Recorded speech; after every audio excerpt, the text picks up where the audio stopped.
Good morning বন্ধুরা, সকলে কেমন আছো? আশা করছি যে যেখান থেকে আমার এই ভিডিওটা দেখছো সকলে সুস্থ আছো, ভালো আছো। আমার নতুন আরেকটি ব্লগে তোমাদেরকে জানাই অনেক অনেক স্বাগত আর ভালোবাসা। এখন বাজে ওই সকাল 9টা, এখন থেকেই তোমাদেরকে সাথে নিয়ে ব্লগটা শুরু করছি। আশা করছি ব্লগটা তোমাদের ভালো লাগবে।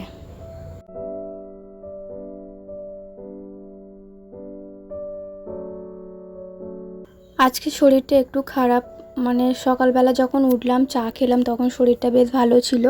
তারপরে হঠাৎ করে চা খাওয়ার পর থেকে শরীরটা একদম ভালো লাগছে না। আসলে কি বলতো, কালকে না হাজব্যান্ডের ইচ্ছায় মাংস হয়েছিল, কালকে যেহেতু রবিবার ছিল। আর মাংসটা না এত রিচ হয়ে গেছিলো, এমনি সিম্পল সাদামাটা রান্না করলে না আমার হাজব্যান্ড খেতেই চায় না। তাই জন্য হাজব্যান্ডের পছন্দ মতো একটু রিচ করেই করেছিলাম। আর আমি তো রিচ খাবার একদম পছন্দ করি না, তো ওটা খেয়েই আমার শরীরটা গন্ডগোল করছে। এমন হচ্ছে সকাল থেকে শুধু বমি বমি ভাব আর হচ্ছে পেটে যন্ত্রণা হচ্ছে। তাই শরীরটা একদম ভালো লাগছে না, শুধু এই ঘরের কাজগুলো কোনো রকমে করছি। তাই 9টা থেকে আরম্ভ করছি। সকালে ঘুম থেকে উঠেছি 6:30টায়, কিন্তু উঠে চা খেয়ে আবার শুয়ে পড়েছি, শরীরটা ভালো লাগছিল না বলে।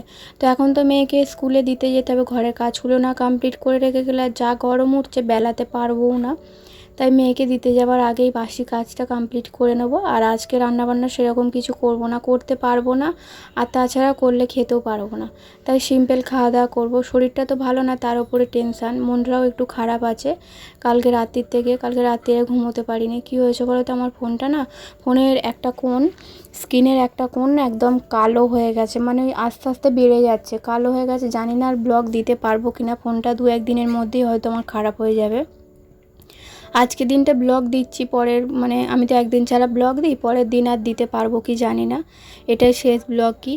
আর কি বলো তো, আমি অনেক কষ্ট করে না পয়সা জমিয়েছিলাম জানো তো, একটা আলমারি কিনবো বলে পুজোতে। অনেক কষ্ট করে যে আমি হাতের কাজ করি, তো সেটা করে করে না একটা টাকা আমি এদিক ওদিক করিনি, সব পয়সা আমি জমিয়েছিলাম আলমারি কিনবো বলে।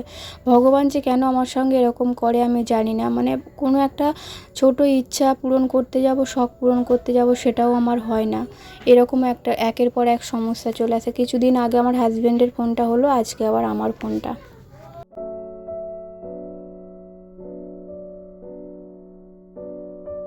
যখন সময় খারাপ যায় সব দিক থেকেই যায়। অনেক আশা নিয়ে একটা স্বপ্ন দেখেছিলাম, ছোট্ট একটা স্বপ্ন যে পূরণ করব। হাজব্যান্ড তো পারে না সংসার সামলে উঠে, আর এক্সট্রা কোনো রকম আমাদের স্বপ্ন পূরণ হয় না আর কি, ছোটোখাটো বলতে পারো। তো এটা আমি অনেক দিন ধরে, প্রায় 6-7 মাস ধরে কাজ করার পর টাকাটা জমিয়েছিলাম একটা ছোট্ট একটা শোকেস আলমারি কিনবো বলে। কিন্তু দেখো ভগবান সেটাও হতে দিল না। বারে বারে কেন আমার স্বপ্নগুলো এরকমভাবে নষ্ট হয়ে যায় আমি জানি না। তো যাই হোক, সেই কষ্টটা কালকে সারা রাত আমি ঘুমোতে পারিনি জানো তো। আর আমার কি বলো তো, এই নতুন ফোন কিনবো, এই একটা ফোন হবে নতুন, সেই আনন্দটা আমার মধ্যে থাকে না। কারণ কি বলো তো, আমার ফোনের কোনো রকম ইচ্ছাও নেই আর শখও নেই যে আমি নতুন ফোন নেব। আমার প্রথম থেকেই ফোনটা আমার খুব একটা পছন্দ না, শুধু কি বলবো, ব্যবহার করতে হয় করি। সারাদিন আমি ফোন সেরকমভাবে ইউজ করি না, ব্যবহার করি না, শুধু এই ভিডিওটা এডিট করি আর ভিডিও পোস্ট করি। এছাড়া আমি ফোন ঘাঁটার টাইমই পাই না।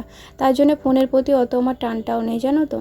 তো তবুও আমাকে ফোনটা সারানো তো আর যাবে না, কারণ সারানো যাবে না কেন বলছি বলো তো, এর আগের বারে ফোনটা, আমার হাজব্যান্ডের ফোনটা ঠিক এরকমই হয়েছিল, ওর ফোনটা সারানো যায় না। তো আমার নন্দায়ের থেকে একটা ফোন নিয়ে এসে আপাতত চালাচ্ছে, তো আবার আমার ফোনটা এরকম হয়ে গেল। তো কোথায় পাবো বলো এত পয়সা? তো সেই নিয়ে একটা টেনশানের মধ্যে আছি যে কি করব না করব, এই নিয়ে একটা চিন্তা। তো যাই হোক, মেয়েকে দিয়ে এসে বাকি কাজগুলো করে নিয়ে এখন এই যে জামা প্যান্ট গোছাচ্ছি, যেতে হবে মায়ের কাছে। তো যে কাজগুলো নিয়ে এসেছিলাম হাতের কাজগুলো, সেগুলো তো হয়ে গেছে, সেগুলো দিতে যেতে হবে। তো এবারে দিয়ে আসবো আর নিয়ে আসবো না।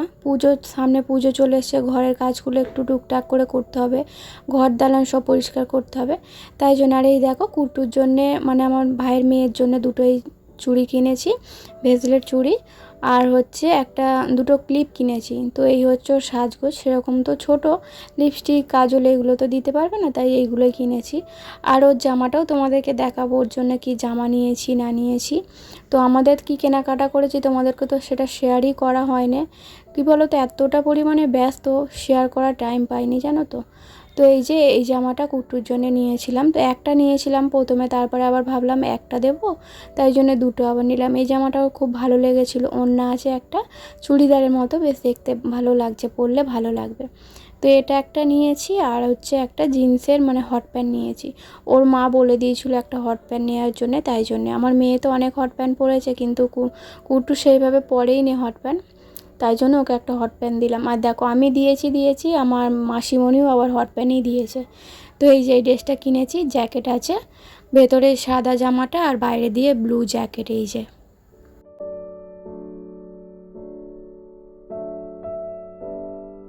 আর মায়ের ওখানে যাব, তার আগে তো মেয়েকে স্কুল থেকে নিয়ে আসতে হবে। মেয়ে স্কুল থেকে এলে সেই যাব 4টে 4:30 দিক করে যাব, কারণ মেয়ে আসতে দেরি হবে, ও তো ছুটি হয় 2:30টায়। তারপরে এতটা রাস্তা আস্তে আস্তে প্রায় 2:45 বেজে যায়। খাওয়া দাওয়া করবো, বাসনপত্র মাজবো, তারপরে আর তোমাদের সঙ্গে যতটুকু পারবো শেয়ার করবো। কি বলো তো, মায়ের ওখানে গেলে না আমি ঠিকঠাকভাবে শেয়ার করতে পারি না।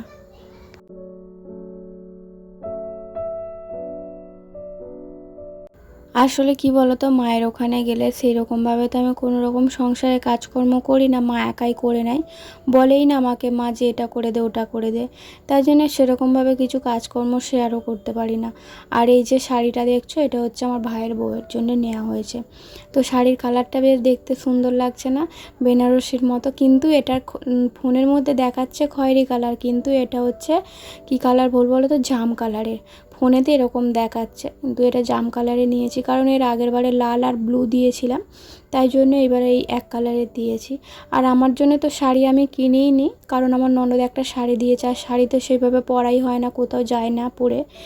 আর এই যে দেখো আমি এখন মায়ের বাড়ি চলে এসেছি। এটা হচ্ছে পরের দিনের ব্লগ। কি বলো তো, আসার সময় না অনেকটা রাত্রির হয়ে গেছিলো। আসার পর শরীরটাও ভালো লাগছিল না, বললাম তোমাদের আমার শরীরটা ভালো না, তো এসে চা খেয়ে আর শুয়ে পড়েছিলাম, তোমাদের সঙ্গে আর ব্লগ শেয়ার করতে পারিনি।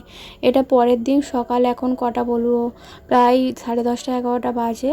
আমার বাপি আমার ভাই সবাই চলে গেল হচ্ছে হায়দ্রাবাদে গেল। তো আজকে গেল, ওরা যাওয়ার পরই এই বিছানাপত্র গোছাচ্ছি। মা খাবার করে দিল, রুটি বানিয়ে দিল, রুটি না পরোটা আর আলু ভাজা বানিয়ে দিল, খেয়ে গেল, আর অল্প একটু মুড়ি নিয়ে গেল, কারণ আজকের দিনটা ট্রেনে থাকবে, পরের দিন হয়তো সন্ধেবেলা ট্রেন থেকে নামবে। তো ঘর যেন ফাঁকা ফাঁকা হয়ে আছে, কিছু ভালো লাগছে না, বিশেষ করে আমার মা যে কী করে কাটাবে জানি না।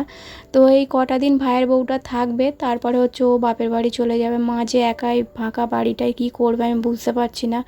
মা শুধু টেনশান করছে, আমাকে বলছে আর একটা দিন থাক। দেখো আমি নয় আর একটা দিন থেকে যাব, কিন্তু তারপর তো আমার মাকে একাই থাকতে হবে। আর আমার মাকে বলেছি যে পুজোর সময় আমার বাড়ি চলে যাওয়ার জন্যে। কি বলো তো, আমার মায়েদের এদিকটা, গ্রামের এদিকে তো এত চুরি হচ্ছে জিনিসপত্র, কার গ্যাস চুরি হয়ে যাচ্ছে, কার সাইকেল চুরি হয়ে যাচ্ছে। আর আমাদের তো সেরকম কোনো মানে কি বলবো, দরজা নেই, জানালা নেই, সব বাঁশের করা, একদম মজবুত না, তো এমনি হাত দিয়ে ছাড়ালেই ছেড়ে যাবে। তাই জন্যে মাও যাবার একটু ভরসা পাচ্ছে না যে মেয়ের বাড়ি একটু ঘুরে আসবে।